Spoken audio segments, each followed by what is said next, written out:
మీ business ఏదైనా మీ ఊర్లో promotion చేయాలంటే అది సుమన్ టీవీతోనే సాధ్యం. ఇప్పుడే సంప్రదించండి.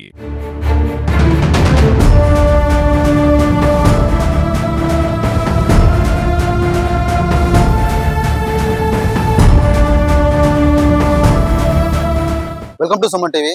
గత కొన్ని రోజులుగా వరుస దొంగతనాలు జరుగుతూనే ఉన్నాయి ఏదో ఒక చోట. ప్రస్తుతం తాజాగా మహబూబాబాద్ జిల్లా పట్టణ కేంద్రంలోని ఒక షాపింగ్ కాంప్లెక్స్ లో కాసం వస్తు దుకాణంలో గత రాత్రి దొంగలు బీభత్సం చేశారు. ప్రస్తుతం మనం అదే షాపింగ్ కాంప్లెక్స్ ముందు ఉన్నాము. ఒకసారి లోపలికి వెళ్ళి ఆ షాపింగ్ కాంప్లెక్స్ లో ఏమేమి వస్తువులు పోయాయి, ఎంత నగదు పోయాయి, వాటి గురించి తెలుసుకునే ప్రయత్నం చేద్దాము. స్టోర్ మేనేజర్ అడిగి రండి. ప్రస్తుతం మనతో పాటు కాసం ఫ్యాషన్స్ వస్త్ర దుకాణ స్టోర్ మేనేజర్ ఉన్నారు.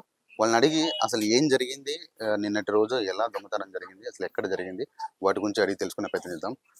నమస్కారం అండి. నమస్కారం సార్. అసలు ఏం జరిగింది, అసలు ఎలా జరిగింది sir? Actually 29th night sir, అది 2 గంటల ప్రాంతం అనుకుంటాను. 2 గంటల నుంచి 3 గంటలు, ఆల్మోస్ట్ 2 hours. సో మేము 10 o'clockకి స్టోర్ క్లోజ్ చేసామండి. క్లోజ్ చేసిన తర్వాత మాకు సేల్ క్యాష్ ఉండే సార్. 2,38,000 ఉండే, ఒక 1 lakh వచ్చేసి పెట్టి క్యాష్ ఉంటుంది ఎవ్రీడే. సో ఓవరాల్ గా 3,38,000 ఉండే క్యాష్. సో అది వచ్చేసి లాకర్ లో పెట్టాము. లాకర్ లో పెట్టేసి మేము డోర్ లాక్ చేసి లాకర్ది కూడా లాక్ చేసి వెళ్ళిపోతామండి. వెళ్ళిపోయిన తర్వాత నెక్స్ట్ డే మార్నింగ్ అంటే 30 రోజు. సో 30 రోజు మార్నింగ్ వచ్చాము. మా మేనేజర్ అంటే అసిస్టెంట్ మేనేజర్ ఉంటారు, వాళ్ళు వచ్చేసి ఓపెన్ చేశారు స్టోర్ ఓపెన్ చేసి చూస్తే లాకర్ కేసు అవన్నీ బద్దలు కొట్టి ఉన్నాయండి. సో లాకర్ మొత్తం హోల్డ్ చేసేసి లోపల ఉన్న క్యాష్ మొత్తం తీసుకెళ్లారు. సో ఎలా వచ్చింది ఏందని ఒకసారి చూస్తే పైన టెర్రస్ ఉంది సార్, నాకు టెర్రస్ ఉంది. సో పక్కన బిల్డింగ్ నుంచి వాళ్ళ ఎలా ఎక్కారో కూడా తెలియదు. అప్పటి వరకు మీరు స్టోర్ లో ఉన్నప్పుడు చెక్ చేశారా, ఏమేమి పోయాయి, ఏమేమి సామాన్లు పోయాయా, ఓన్లీ క్యాష్ మాత్రమే పోయిందా, ఇంకేమైనా పోయాయి? సో ప్రజెంట్ చెక్ చేస్తే మాత్రం క్యాష్ ఒక్కటే పోయింది సార్. సో బట్టలు గిట్ల ఏం పోలేదు, ఎక్కడెక్కడ ఉన్నాయి, కానీ క్యాష్ ఒక్కటే ప్రాబ్లం అయింది, అదే తీసుకెళ్లారు. సో ఓవరాల్ గా అంటే ఇప్పుడు ఎంత అమౌంట్ పోయింది సార్? 2,38,000 cash bill sir. పెట్టి క్యాష్ 1 lakh ఉంటుంది, అంటే 3,38,000 టోటల్ ఓవరాల్ క్యాష్. అంటే మీరు ఎప్పటికీ అప్పుడు అంటే డైలీ మీరు డిపాజిట్ చేస్తూ ఉంటారు కదా, ఇదో కూడా అంటే మీరు ఎప్పుడు డైలీ చేస్తూ ఉంటారు, కానీ ఆ రోజు మరి ఎందుకు చేయలేదు? అయితే నిన్నటి క్యాష్ ఇవాళ డిపాజిట్ చేస్తాం సార్ మనం. సో డే బై డే అంటే 1 day డిలే అవుతుంది మనకి. అంటే నైట్ వరకు వచ్చిన క్యాష్ అక్కడ పెట్టేసి మళ్ళీ నెక్స్ట్ డే రోజు డిపాజిట్ చేస్తాం. అలా మీరు స్టోర్ చేశారు. అంటే లాకర్ లేదా? లాకర్ ఉంది సార్, లాకర్ బద్దలు కొట్టేశారు. లాకర్ బద్దలు కొట్టారు. 3 layers ఉంటాయి, ఆ 3 layers బద్దలు కొట్టి తీసుకెళ్లారు. అంటే మేము కూడా ఒకటి విన్నాము, ఎవరైతే దొంగతనం చేశాడో గత కొన్ని రోజుల్లో కూడా ఈ స్టోర్ కి వచ్చేసి జాబ్ కావాలి, మాకు ఏమైనా పని దొరుకుతుందని కూడా వచ్చి ఇక్కడ అడగడని తెలిసింది. అది వాస్తవమేనా? అలా ఏం జరగలేదు సార్. అంటే స్టాఫ్ అడుగుతుంటారు, చాలా మంది వస్తుంటారు. అంటే ఎలా ఉంటుందంటే చాలా వరకు ఏంటంటే దొంగతనం చేసే వాళ్ళు ఏంటంటే ఫస్ట్ రెక్కి చేస్తారు. ఒక 2-3 రోజులు వచ్చి షాప్ లో ఒక బట్టలు కొన్నట్టు, ఒక వస్తువు కొన్నట్టు వచ్చి చూసుకొని, అంటే ఎక్కడ సీసీ కెమెరాలు ఉన్నాయి, ఎక్కడ ఏమున్నాయి ఒక చూసి వెళ్తారు. అయితే కొన్ని మీ బయట మీ స్టాఫ్ కావచ్చు, బయట కొంతమంది ఏమంటున్నారంటే గత కొన్ని రోజులు ఉన్నట్టే మేము ఏవైతే సీసీ ఫుటేజ్ చూసాము, ఆ వ్యక్తిని ఇంతకుముందు మా దగ్గరికి పని కోసం వచ్చాడని చెప్పేసి చెప్పడం జరిగింది. దాని కొరకు మేము మిమ్మల్ని క్వశ్చన్ అడుగుతున్నాను, అంటే మీ దృష్టికి వచ్చిందని. లాస్ట్ టైం చాలా మంది వస్తారు సార్, ప్రతి మనిషి మన అనుమానం చేయాలంటే కష్టమే కదా సార్. సో దాని వల్ల మనం అలా చేయలేము, ఎందుకంటే దీని ఇన్వెస్టిగేషన్ జరుగుతుంది, దీన్ని పోలీస్ వాళ్ళు చూసుకుంటారు. ఇప్పుడు పోలీస్ వాళ్ళు ఏం చెప్పారు అంటే మీరు ఎఫ్ఐఆర్ లో ఏం రాశారు, ఎఫ్ఐఆర్ చేసిన తర్వాత మిమ్మల్ని ఇంటరాగేషన్ అంటే ప్రైమరీగా మిమ్మల్ని అడుగుతారు, ఎలాంటి క్వశ్చన్స్ అడిగారు? అంటే మీ స్టాఫ్ తరపు నుంచి ఏమైనా ఉండొచ్చా లేదా అనేది మా స్టాఫ్ అందరూ మాక్సిమం అడిగారు. దీన్ని ఎప్పుడు కూడా ఒక 5 members పిలిచి అడుగుతామని చెప్పారు. సో వాళ్ళ ఇన్వెస్టిగేషన్ వాళ్ళు చేస్తారు. దీన్ని మేమైతే వాళ్ళకి సపోర్ట్ చేస్తాము, సహకరిస్తాము. దానికి ఎలాంటి క్వశ్చన్స్ అడుగుతున్నారు అంటే ఎవరెవరు వచ్చారు, క్లోజింగ్ లో ఎవరున్నారు, ఓపెనింగ్ లో ఎవరున్నారు, కీస్ ఎవరి దగ్గర ఉన్నాయి, అవన్నీ వాళ్ళు క్వశ్చన్ చేశారు సార్. సో ప్రతిదానికి మేము వాళ్ళకి సహకరించాము, నేను చూడాలి. స్టాఫ్ అంటే ఒకటి గుర్తొచ్చింది, స్టాఫ్ మీద కూడా ఒక అనుమానం ఉంటుంది ఇలాంటి పెద్ద అమౌంట్ పోయినప్పుడు. అంటే ఆ రోజు ఎంతమంది సెక్యూరిటీ ఉన్నారు? యాక్చువల్లీ ఏంటంటే ఇంత పెద్ద బట్టల షాప్, ఐ సెక్యూరిటీ ఉంటుంది, అలారం ఉంటుంది, మీరు కనీసం 2 security గార్డ్స్ అన్న పెట్టుకుంటారు, ఎందుకంటే ఇలాంటివి జరుగుతాయి కాబట్టి. ఆ రోజు ఎంతమంది సెక్యూరిటీ ఉన్నారు, అసలు వాళ్ళు డ్యూటీలో ఆ టైంలో ఉన్నారా, మీరు చెక్ చేసుకున్నారా, అంటే క్రాస్ చెక్ చేశారా? డ్యూటీలో సెక్యూరిటీ గార్డ్ ఒకరే ఉంటారు సార్ నైట్ టైంలో. సో డేలో మనకు 5 members ఉంటారు. డేలో 5 members నైట్ లో ఒకరే ఉంటారు. 1 guard కూడా చూస్తారు, బ్యాక్ ఫ్రంట్ చూస్తారు. దెన్ ముందుకు వచ్చేసి సౌండ్ కూడా వినబడలేదు ఇంకా ఆ పర్సన్ కి. అంటే ఇది ఎక్కడ థెఫ్ట్ జరిగింది? Third flora second flora? First floor జరిగింది. ఫస్ట్ ఫ్లోర్ జరిగింది. థర్డ్ నుంచి టెర్రస్ పైనుంచి కిందికి వచ్చారు. Okay okay. ఒకసారి అసలు ఎక్కడ దొంగతనం జరిగింది ఆ ప్లేస్ చూపిస్తారు మాకు. ఎక్కడ జరిగింది? ఇది వచ్చేసి లాకర్ సార్ ఇది. సో లాకర్ కి 3 లేయర్స్ ఉంటాయి సార్. యాక్చువల్లీ 3 లేయర్స్ ఉంటాయి. ఈ 3 లేయర్స్ బద్దలు కొట్టేశారు. అంటే ఇవి ఇట్లా 3 లేయర్స్ ఉంటాయి. 3 లేయర్స్ ఉంటాయి. దీంట్లో సిమెంట్ తోటి ఉంటుంది. సో మనం దీనికి డ్యామేజ్ చేయడానికి ఛాన్స్ ఉండదు. అసలు చాలా గట్టిగా ఉంది కదా. అవును సార్. లాకర్ చాలా గట్టిగా ఉంది. కాస్ట్ కూడా ఎక్కువ ఉంటుంది సార్. చాలా గట్టిగా ఉంది. అంటే ఇప్పుడు ఇది మొత్తం 3 లేయర్స్ కదా. 3 లేయర్స్ ఉంటాయి సార్. ఫస్ట్ లేయర్ ఏంటిది? ఇదే 3 లేయర్స్. మెటల్ మధ్యలో సిమెంట్, దాని తర్వాత మెటల్ వస్తుంది. దీన్ని ఎలా బ్రేక్ చేశారు? అంటే ఇదంతా సోల్డరింగ్ అంటే దీని అంతా గ్యాస్ కట్టర్ తో వెల్డింగ్ చేసిన. గ్యాస్ కట్ అయితే కాదు సార్. మేబీ అది సుత్తి లాంటిది మంచి మెటీరియల్ కట్ చేయడానికి.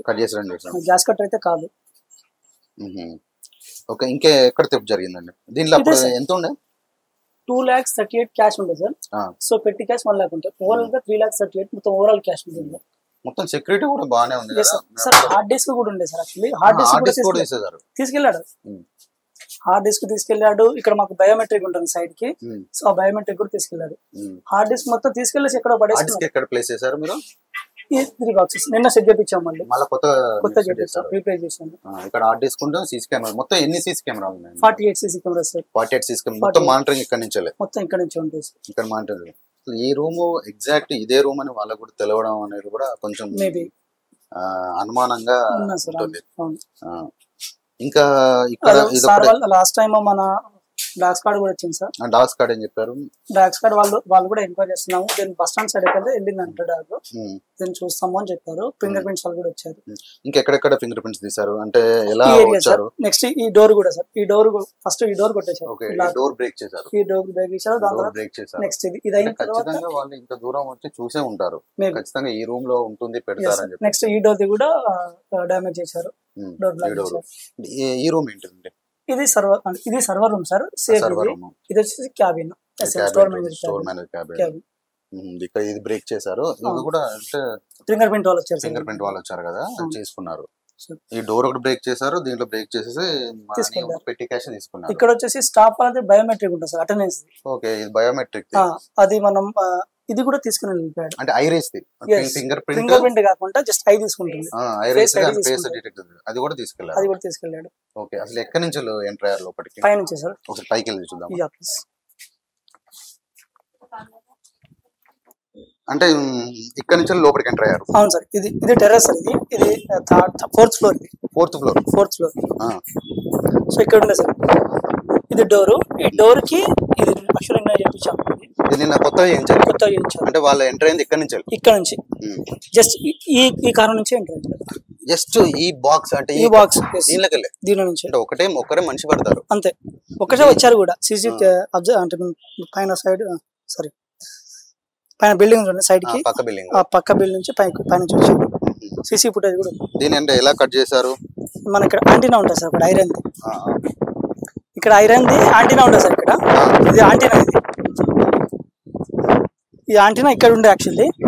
ఈ యాంటీనా తీసుకొచ్చి దాంట్లో పెట్టేసి కింద చేస్తే అది మొత్తం వచ్చేస్తుంది. ఓకే. చాలా వెయిట్ కూడా ఈ రాడ్డుతోని పైన ఉన్న చువ్వలు ఉంచి మరి దాన్ని బ్రేక్ చేసి లోపలికి ఎంటర్ అయ్యారు. ఎవరైతే దొంగతనం చేశారో వాళ్ళు. సార్ ఈ బిల్డింగ్ సార్ ఇప్పుడు టెర్రస్ ఈ టెర్రస్ కదా. ఈ టెర్రస్ నుంచి ఈ బిల్డింగ్ రావడానికి ఎట్లా వచ్చిందో అర్థం కావట్లేదు ఇప్పటికి. ఇప్పుడు విజువల్స్ లో చూసుకున్నట్టయితే ఈ పక్క బిల్డింగ్ నుంచి దొంగలు నిన్నటి రాత్రి కాసం వస్త్ర దుకాణం స్టోర్ లోకి ఎంటర్ అయ్యారు. ఇక్కడ నుంచి దూకి ఎంటర్ అయిన తర్వాత ఈ యొక్క రాడ్డుతోని పైన కూడా వీళ్ళు కట్టుదిట్టమైన ఒక లాక్ పెట్టుకున్నారు లోపలికి ఎంటర్ కాకుండా. ఈ రాడ్డుతోని ఆ చువ్వలు ఉంచేసి ఒక్కరు మాత్రం దానికి ఎంటర్ అవుతారు. దానికి ఎంటర్ అయ్యేసి లోపలికి ప్రవేశించడం జరిగింది. మనం ప్రస్తుతం కాసం క్లాత్ స్టోర్ పైన అంటే రూఫ్ మీద ఉన్నాము. వాళ్ళు ఎక్కడి నుంచి అయితే లోపలికి ఎంటర్ అయ్యారో ఆ పైన ఉన్నాము. ఇంకా ఏమేమి జరిగాయండి లోపల? సో ప్రజెంట్ అయితే అన్ని చూసుకున్నాం సార్. స్టాక్ విషయంలో అయితే ప్రాబ్లం లేదు. దాన్ని ఇంకా మనం చెక్ చేసుకోవాలి, అంటే ఏం తీసుకెళ్ళలేదా మాకు ఇంకా క్లారిటీ రాలేదు. క్రాస్ చెక్ చేసుకోలేదు. ఎందుకంటే మెయిన్ ఫస్ట్ ఏంటి క్యాష్ పోయింది కాబట్టి దాని మీదనే మాకు ఫోకస్ ఉంది. సో మేబీ గార్మెంట్స్ కూడా పోవచ్చు. సో అది మేము 1 by 1 చెక్ చేసుకున్న తర్వాత అది కూడా దొరికే ఛాన్సెస్ ఉంటాయి. ఓకే, ఇప్పుడు ఆ రోజు ఎవరైతే ఎంప్లాయీస్ గార్డ్స్ ఉన్నారో వాళ్ళని కూడా అడిగే ప్రయత్నం మీరు చేశారా? సార్ చేశాం సార్, అడిగాము. దీన్ని వాళ్ళ డ్యూటీ వాళ్ళు చేశారు, కానీ దీన్ని ఇలాంటి సినారియో జరుగుతుందని వాళ్ళు కూడా ఎక్స్పెక్ట్ చేయలేదు సార్. సో మేము కూడా ఎక్స్పెక్ట్ చేయలేదు. మా దురదృష్టమో ఎంత తెలియదు జరిగిపోయింది. సో ఇలాంటి మళ్ళీ పునరావృతం కాకుండా చూసుకుంటే కోరుకుంటున్నాం. పైన రూఫ్ 4th ఫ్లోర్ నుంచి వాళ్ళ ఎంట్రన్స్ అయ్యి ప్రస్తుతం మనం 3rd ఫ్లోర్ లో ఉన్నాము. ఈ 3rd ఫ్లోర్ నుంచి 1st ఫ్లోర్ లో ఉన్నటువంటి అడ్మినిస్ట్రేషన్ ఆఫీస్ ఏదైతే స్టోర్ మేనేజర్ ఉంటారో ఆ ఆఫీస్ లో వీళ్ళు అమౌంట్ని ఏదైతే నిన్నటి రోజు కలెక్షన్ అమౌంట్ని అండ్ పెట్టి అమౌంట్ అని దాంట్లో పెట్టేసి వీళ్ళు లాకర్లో పెట్టి వీళ్ళు స్టోర్ క్లోజ్ చేసి వెళ్తూ ఉంటారు. అండ్ నెక్స్ట్ రోజు వాళ్ళు బ్యాంక్లో డిపాజిట్ చేస్తుంటారు. మనం చూసుకున్నట్టయితే ఇది 3rd ఫ్లోర్. ఇక్కడ నుంచి వాళ్ళు ఎంటర్ కావడం జరిగింది. అసలు ఇంకా ఏమేం జరిగింది, అసలు ఇంకా ఎక్కడెక్కడ బ్రేక్ ఏమైనా జరిగాయా తెలుసుకునే ప్రయత్నం చేద్దాం. ఇంకా మీకు అన్ఎక్స్పెక్టెడ్ ఏమైనా జరిగినాయి సార్? అంటే అనుమానాలు అంటే సార్ మనం అనుమానం పడవచ్చు, కానీ ఎగ్జాక్ట్ వాళ్ళని మనం ఏం చెప్పలేము. ఆల్రెడీ కేసు ఫైల్ అయింది కాబట్టి దాన్ని మనం ఎవరిని ఇన్వెస్టిగేషన్ చేయవద్దని అనుకున్నాం సార్. అది డిపార్ట్మెంట్ వాళ్ళు చూసుకున్నారు. అదే డాగ్ స్క్వాడ్ ఇక్కడైతే వాసన చూసిన తర్వాత బస్ స్టాండ్ సైడ్ వెళ్ళిందని చెప్పేసి వాళ్ళు చెప్పారు. ఇప్పటి వరకు ఎలాంటి అప్డేట్స్ ఉన్నాయి పోలీస్ స్టేషన్ నుంచి? పోలీస్ స్టేషన్ సార్ వాళ్ళు కాల్ చేశారు ఇంతకుముందే. సో స్టాఫ్ అయితే ఒక 5 మెంబర్స్ మినిమం ఇన్ఫర్మేషన్ కింద వాళ్ళు చేయడం దానికి కూడా సార్ మేము సహకరిస్తాము, మా స్టాఫ్ కూడా సహకరిస్తామని చెప్పాము. అసలు మొబ్బాలో తాళాలు ఉన్న ఇళ్లలో ఎక్కువ పడుతూ ఉంటారు. అంటే మొబ్బాదనే కాదు, ఎక్కడైనా కానీ తాళాలు ఉన్న ఇళ్లలో కానీ ఎవరు లేని ఇళ్లలో పడుతున్నారు. ఇంత పెద్ద సెక్యూరిటీ బందోబస్తు పకడ్బందీగా మీకు సెక్యూరిటీ ఉన్నాక కూడా ఇక్కడ పడడం అనేది కొంచెం అనుమానంగా ప్లస్ ఏంటంటే ఒక ఆందోళనకరంగా ఉన్నది. అసలు ఇంత పెద్దగా ఎప్పుడు ఇక్కడ జరగలేదు మొబైల్లో మాత్రం. అంటే మామూలు ఇళ్లలో పడుతుంటారు, కానీ షాపింగ్ కాంప్లెక్స్ లో షాపింగ్ మాల్ లో పడడం అనేది ఇదే ఫస్ట్ టైం ఇక్కడ మహబూబాద్ జిల్లాలో. అంతే కదా, సీసీ కెమెరాలు ఉన్నాయనే భయం లేదు. యథేచ్ఛగా దొంగతనం చేసుకుంటూ మహబూబాద్ పట్టణ ప్రాంత ప్రజల్ని భయపడుతూ ఉన్నారు దొంగలు. ఇది పోలీసులకు ఒక సవాల్గా మారింది. ఇది ఎంతవరకు వెళ్తుందో వేచి చూద్దాం.